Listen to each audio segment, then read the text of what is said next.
Hey guys, Ben from KCT, aka Vinny Vavoom. Gonna go ahead and talk about another holster here today. And today we're going to be talking about the T40x series of holsters from Orpaz Defense. Now the T40x series and the T40, I think the T41 as well, they have an entire line of holsters that are their tactical line, and it's adjustable holsters. And they are set up to be light, bearing, and optics ready. And so they have some pretty cool features that make them very, very unique and look a lot different from other holsters that you might see on the market. And we'll be covering those features today. So let's go ahead and get into it. This is set up for a full-size handgun, and a full-size handgun with lights and optics, although you can certainly run it without either one of those. Now, it is adjustable. As you can see, there's these three tabs here that slide through this section here. There are a pair of screws in the back that if you loosen them, you can squeeze the shell or pull it out, pull it apart, and accommodate different handguns. So all you would need to do to size this holster for your favorite gun is go ahead, put your gun in there, undo those two screws in the back, squeeze the shell down until it is clamped nice and tight around the gun that you have, tighten those two screws back up, and you are good to go.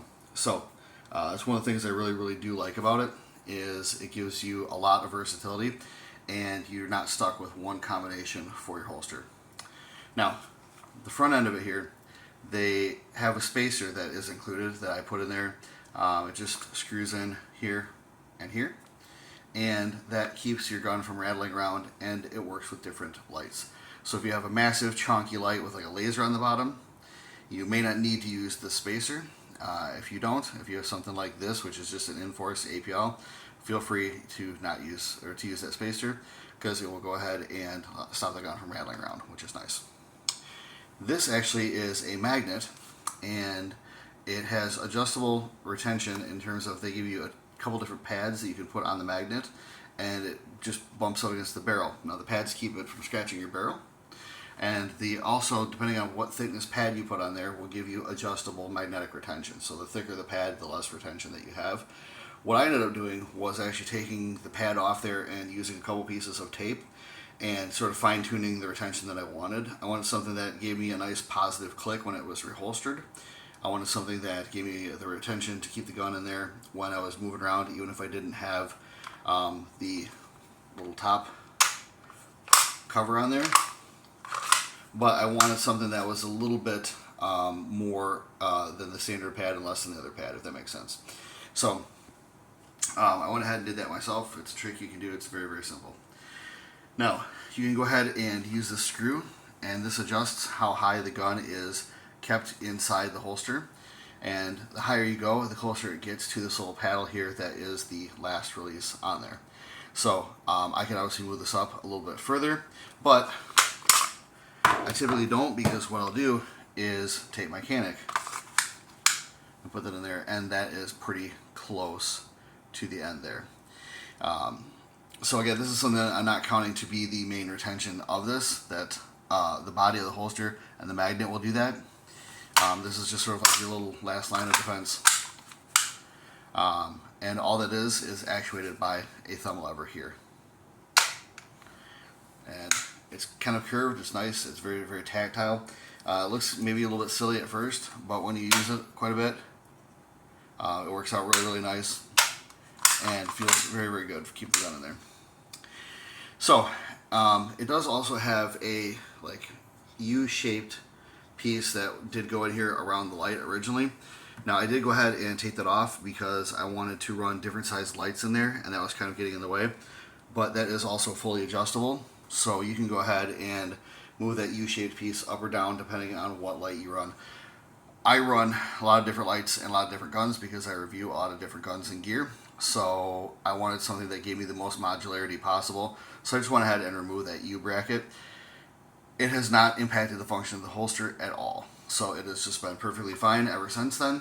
So it's been great, no worries there. It will accommodate lots of different lights. You can have something small like this SIG Foxtrot 1X. You can have something like this in-force APL, and even this big chonkin Nightcore MPL 30 will go ahead and fit in there. So it does give you a lot of versatility. If you guys notice, It is mounted on a Safariland mid-ride EBL, and there is not supposed to be a way to attach that, but I'm sort of a mad scientist with some of this stuff, so I did find a way, like nature in Jurassic Park, to go ahead and attach a QLS fork to it and allow me to go ahead and mount that onto a platform. So it's not the coolest looking system, but it works darn well. So they do have a whole range of attachments. You can put this on a drop leg, you can put this on a paddle, you can put it on a belt loop that they make. I just use a lot of the Safariland gear and have adapted most of my holsters over to a Safariland system. So when I'm running something, I can just choose a universal belt loop and then throw on whatever holster that I want. So that's why I've done it versus using their system. There's nothing wrong with the Orpaz system. In fact, I quite like it. It's just one of those things where I'd already had 5 or 6 holsters set up in the Safariland configuration, and I was just like, you know what, let's just see if there's a way that I can make this work and not have to deal with another proprietary system.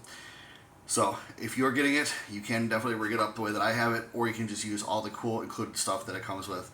I believe that you can actually just choose at this time what you'd like to have with each one when you buy them. So I think mine came with a paddle and a belt loop, something like that. So overall, I think they are retailing for about 89 bucks on Amazon and stuff like that.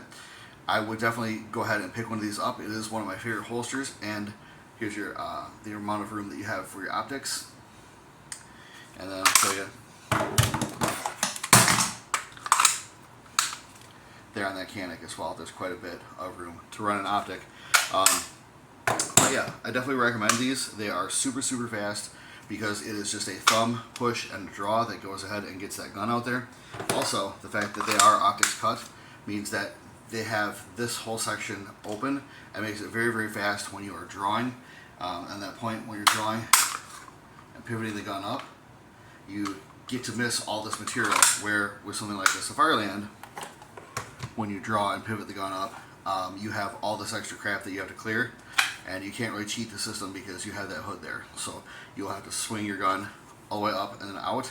In this case, as you come up, you can already start presenting with the Orpaz. So I definitely like that as well. I went and timed my shots, and I was definitely faster with the Orpaz than all the other holsters that I have, just because it's a thumb and it's good to go. So guys, let me know what you think about this. Like, share, comment, and subscribe. Hopefully that this is a video that you decided earns your subscription. So that's all I got for you today, guys. Have a great rest of your day, and I'll talk to you real soon. Flip.